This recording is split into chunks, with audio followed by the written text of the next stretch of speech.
Hi hello friends welcome to T academy. ఆంధ్రప్రదేశ్లోని గ్రామ వార్డు సచివాలయాల్లో ఉన్నటువంటి డిజిటల్ అసిస్టెంట్ ఎగ్జామ్ సంబంధించినటువంటి మోడల్ క్వశ్చన్ పేపర్స్కి స్వాగతం. సో ఈ మోడల్ క్వశ్చన్ పేపర్లో మనం డిస్కస్ చేస్తున్న సబ్జెక్ట్ పేరు వచ్చి power system. Okay, so subject పేరు ఏంటంటే power system. So power system అనే సబ్జెక్టు ఎలక్ట్రికల్ ఇంజనీరింగ్ వాళ్ళకి చాలా ఇంపార్టెంట్ సబ్జెక్ట్. కానీ ఈ ఎగ్జామ్లో డిజిటల్ అసిస్టెంట్ ఎగ్జామ్కి ఈ సబ్జెక్ట్ అనేది అందరికీ కామన్గా క్వశ్చన్ పేపర్ ఉంటుంది కాబట్టి పేపర్లో డెప్త్నెస్ చాలా తక్కువగా ఉంటుంది. ఓన్లీ బేసిక్ క్వశ్చన్స్ అనే ఉంటాయి అన్నమాట. సో అలాంటి బేసిక్ క్వశ్చన్స్ కొన్ని మనం ఈ వీడియోలో చూడబోతున్నాం. సో ఎవరైతే మా ఛానల్ ఇంకా సబ్స్క్రైబ్ చేసుకోలేదో వాళ్ళు దయచేసి సబ్స్క్రైబ్ చేసుకోండి. ఒకవేళ మీకు ఈ వీడియో నచ్చినట్టయితే మీరు షేర్ చేయండి, లైక్ చేయండి. Thank you. So first video చూసాం. First question, what is the relation between time constant and load resistance? So time కాన్స్టెంట్కి తర్వాత లోడ్ రెసిస్టెన్స్కి మధ్య ఉన్నటువంటి సంబంధాన్ని తెలియజేయండి అన్నారు. ఇక్కడ సమయ స్థిరాంకం మరియు లోడ్ నిరోధకత మధ్య సంబంధం ఏంటి అన్నారు. జనరల్గా మనకు టైం కాన్స్టెంట్ ఎప్పుడు వస్తుందంటే ఏదైనా ఒక ఎనర్జీ స్టోరేజ్ ఎలిమెంట్ ఉన్నప్పుడు మాత్రమే మనకు టైం కాన్స్టెంట్ వస్తుంది. ఓకే, సో ఫర్ ఎగ్జాంపుల్ మనకు ఒక రెసిస్టెన్స్ ఉందండి. రెసిస్టెన్స్ ఇలా ఉంది, దీనికి ఒక కాంబినేషన్ వస్తుంది అనమాట. అంటే ఫర్ ఎగ్జాంపుల్ ఒక ఈ ఎలిమెంట్ అనేది సపోజ్ ఇండక్టర్తో జతపడిచి ఉంది, ఇలా సిరీస్లో ఉంది. లేదు ఇంకొక ఎలిమెంట్ అనేది ఇక్కడ ఉంది, సో కెపాసిటెన్స్తో కానీ ఏదైనా సరే జతపడి ఉంది, ఓకే అనుకుందాం. సో ఇలా ఉన్నప్పుడు టైం కాన్స్టెంట్ ఏమొస్తుంది?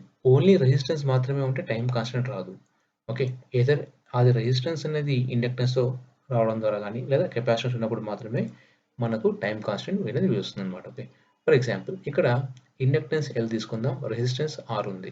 ఇప్పుడు ఈ రెండు ఎలిమెంట్స్ మాత్రమే ఉన్నప్పుడు, అంటే కెపాసిటెన్స్ లేనప్పుడు, ఇవి రెండు మాత్రమే ఉన్నప్పుడు time constant tau is equal to L by R అవుతుంది.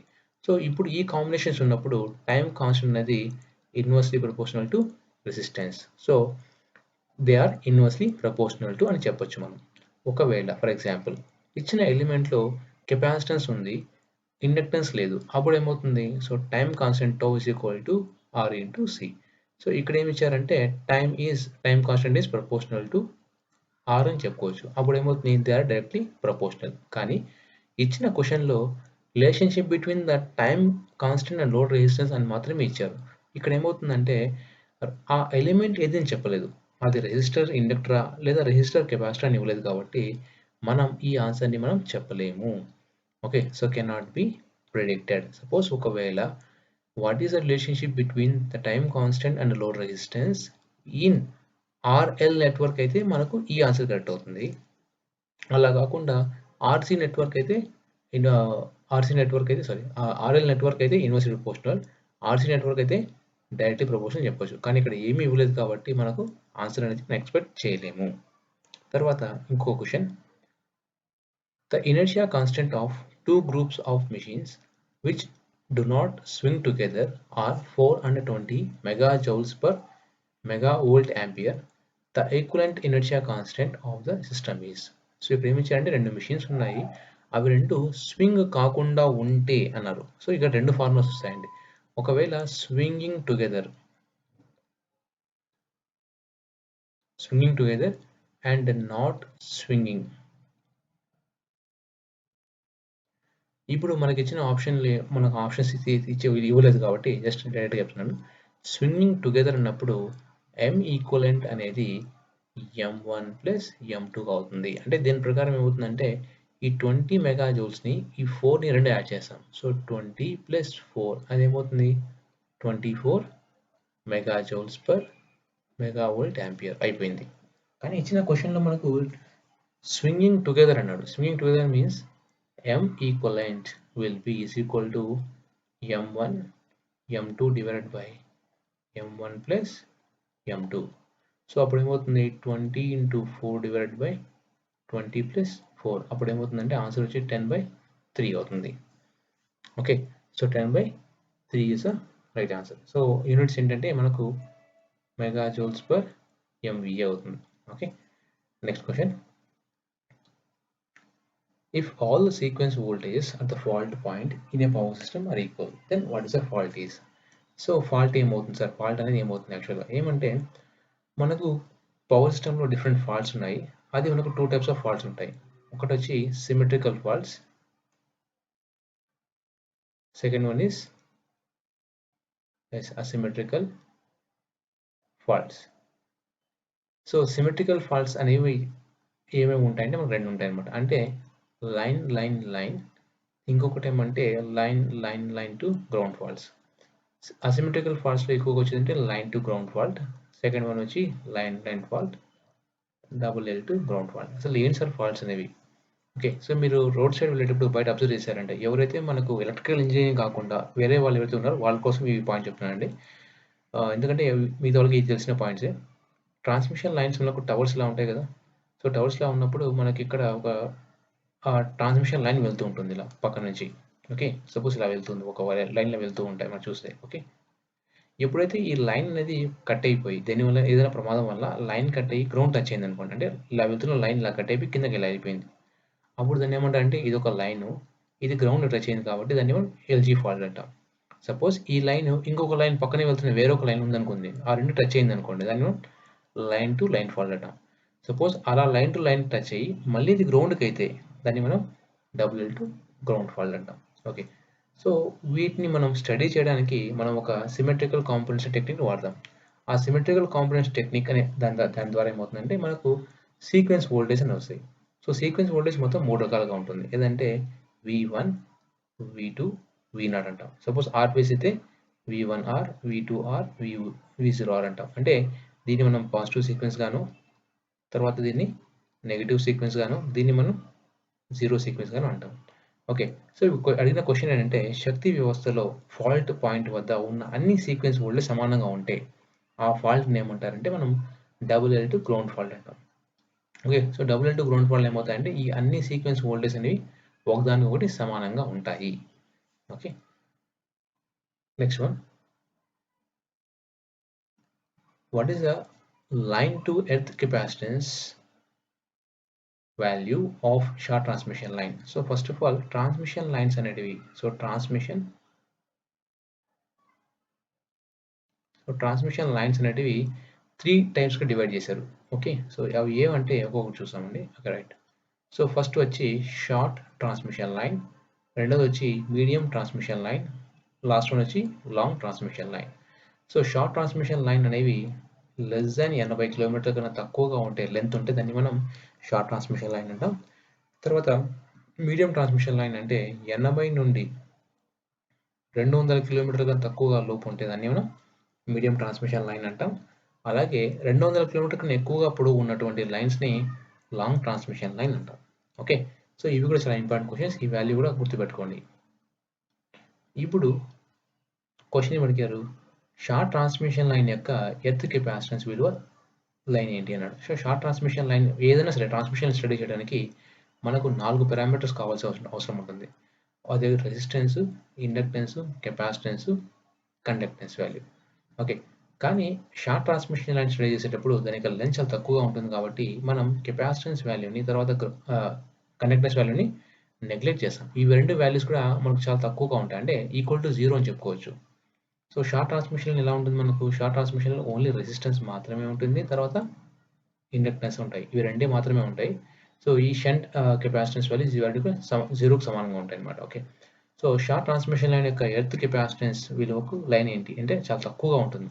చాలా తక్కువ అంటే అతి తక్కువగా. సో అప్రాక్సిమేట్లీ ఈక్వల్ టు 0 ఉంటుందన్నమాట. So next question. So performance of short transmission lines depends upon which of the following. So ఇప్పుడే చదువుకున్నాం మనం. షార్ట్ ట్రాన్స్మిషన్ లైన్‌లో ఉన్నటువంటి రెండు పారామీటర్స్ ఏంటి? రెసిస్టెన్స్, ఇండక్టెన్స్ మాత్రమే. కెపాసిటెన్స్ వాల్యూ గాని, కండక్టెన్స్ వాల్యూ గాని శూన్యం, 0. సో ఉన్నటువంటి రెండు వాల్యూస్ రెసిస్టెన్స్, ఇండక్టెన్స్. సో దీన్ని బట్టి ఏం చెప్పొచ్చు? ఆన్సర్ అనేది మనకు 2. షార్ట్ ట్రాన్స్మిషన్ లైన్ యొక్క పనితీరు కింది వాటిలో దేనిపైన ఆధారపడి ఉంటుంది? సో ప్రతిఘటన మరియు inductance or resistance and inductance అని చెప్పొచ్చు. RL values. So answer is 2. Next one. What is the value of shunt conductance of short transmission line? So shunt conductance యొక్క వాల్యూ ఎంత మనం ఇంతకు చూసాం. అది చాలా తక్కువగా ఉంటుంది లేదా negligible. So answer is 4 is the right answer. Next question. Series inductance and the series resistance of short transmission line are taken as. So series inductance మరియు series resistance మరియు inductance of a transmission line are considered as lumped and distributed. ఇక్కడ different points ఉన్నాయండి. So ఇవి మనకు నెట్వర్క్స్లో బేసిక్స్లో వస్తాయి. So lumped అంటే ఏంటంటే ఒక ముద్ద, అంటే కంబైన్ టుగెదర్. మామూలుగా ట్రాన్స్మిషన్ లైన్ ఎలా ఉంటుందంటే, ఒక మోడల్ తీస్తాను చూడండి. లాంగ్ ట్రాన్స్మిషన్ తీసుకున్నామంటే మామూలుగా ట్రాన్స్మిషన్లో ప్రతి పాయింట్ దగ్గర రెసిస్టెన్స్, ఇండక్టెన్స్ ఇలా డిఫరెంట్ లైన్లో ఉంటుంది. ఇక్కడ మనకు మళ్ళీ మధ్యలో కెపాసిటెన్స్ వాల్యూస్ ఉంటాయి. సో ఇలా ప్రతి పాయింట్ దగ్గర మనకు ఇండక్టెన్స్ వాల్యూ, కెపాసిటెన్స్ వాల్యూ ఇలా డిస్ట్రిబ్యూట్ అయి ఉంటాయి. సో వీటంతా మనం ఏమంటామంటే డిస్ట్రిబ్యూటెడ్ మోడల్ అంటాం. Distributed model. కానీ మనకు ఇది లాంగ్ ట్రాన్స్మిషన్ లైన్లో మాత్రమే వాడతాం. షార్ట్ ట్రాన్స్మిషన్ లైన్లో మనం వాడం. ఎందుకంటే క్యాలిక్యులేషన్స్ అనేవి చాలా ఈజీగా చేయడానికి మనకు లంప్డ్ పారామీటర్స్గా అనుకుంటాం అనమాట. ఓకే, సో ఇప్పుడు అందువల్ల ఏమవుతుందంటే series inductance and series resistance of short transmission line are considered to be lumped. అంటే ఒక చోట ఫిక్స్డ్గా ఉన్నాయని అనుకుంటాం, కానీ ప్రాక్టికల్గా ఉండదు. సో ఒక చోట రెసిస్టెన్స్ వాల్యూ ఉందనుకుంటాం, ఒక మొత్తం ఉందనుకుంటాం, కానీ ప్రాక్టికల్ చూసుకుంటే ప్రతి పాయింట్లో రెసిస్టెన్స్ ఉంటుంది, ప్రతి పాయింట్లో ఇండక్టెన్స్ ఉంటుంది, ప్రతి పాయింట్లో కెపాసిటెన్స్ వాల్యూ కూడా ఉంటాయి అన్నమాట. సో కాబట్టి ఆన్సర్ అనేది మనకు లంప్డ్కి తీసుకుంటాం. ఈ లంప్డ్ దేని తీసుకుంటాం మనం? లాంగ్ ట్రాన్స్మిషన్ లైన్ కాకుండా short transmission line, medium transmission line. So short transmission line యొక్క సిరీస్ ఇండక్టెన్స్ మరియు సిరీస్ రెసిస్టెన్స్ డాష్గా తీసుకోబడతాయి. రెండు ఒక పాయింట్కి ఒక ముద్దగా, అంటే ఒక కంబైన్డ్ రెసిస్టెన్స్గా తీసుకోబడుతుంది. So answer is 3 here.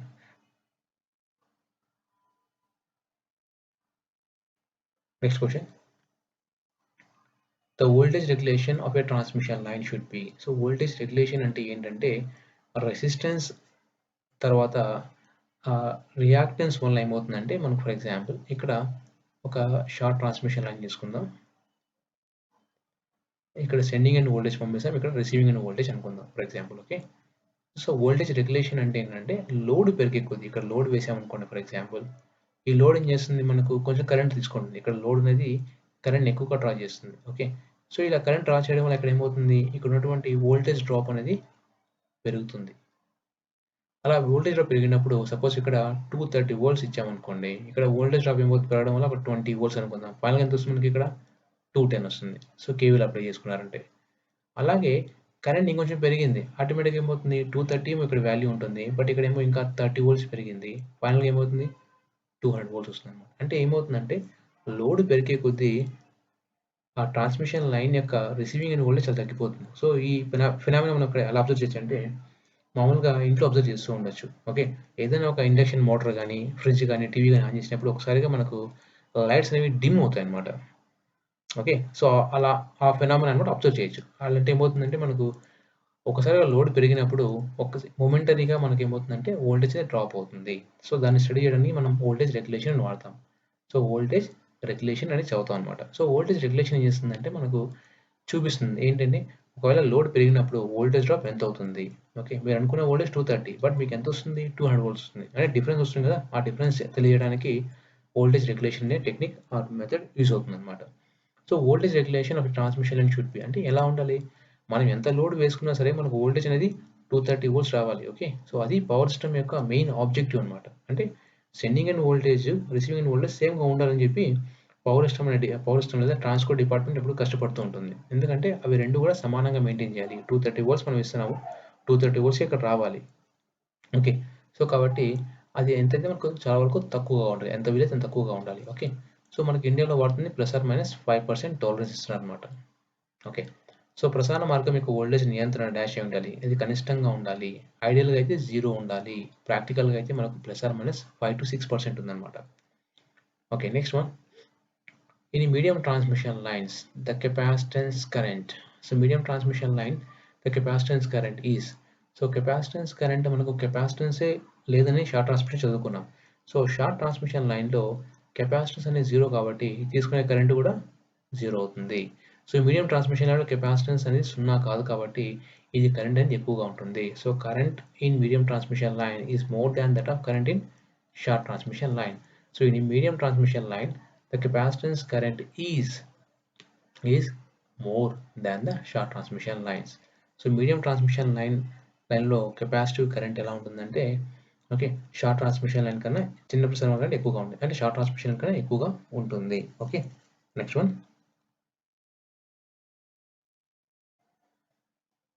During Ferranti effect the voltage drop across a line resistance is. So Ferranti effect అంటే ఏంటి సార్? ఫస్ట్ ఆఫ్ ఆల్ ఇంతకుముందు ఒక పాయింట్ తీసుకుంటాం, షార్ట్ ట్రాన్స్మిషన్ లైన్లో రెసిస్టెన్స్ ఇండక్టెన్స్ తీసుకున్నాము.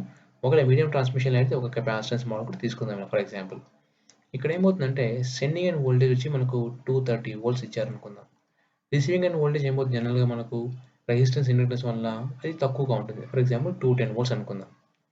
కానీ ఒక్కొక్కసారి ఏమవుతుందంటే అట్ లైట్లీ లోడెడ్ కండిషన్, చాలా చాలా important point, lightly loaded condition are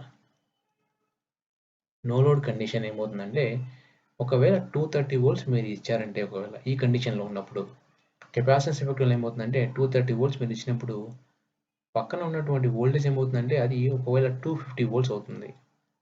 అంటే అర్థమైంది. సో ఇన్పుట్ ఇచ్చిన వోల్టేజ్ 230, కానీ మీకు ఏమవుతుంది, బూస్ట్ అవుతుంది ఇక్కడ. సో ఆ బూస్ట్ అవ్వడాన్ని ఫెరాంటీ ఎఫెక్ట్ అంటారు.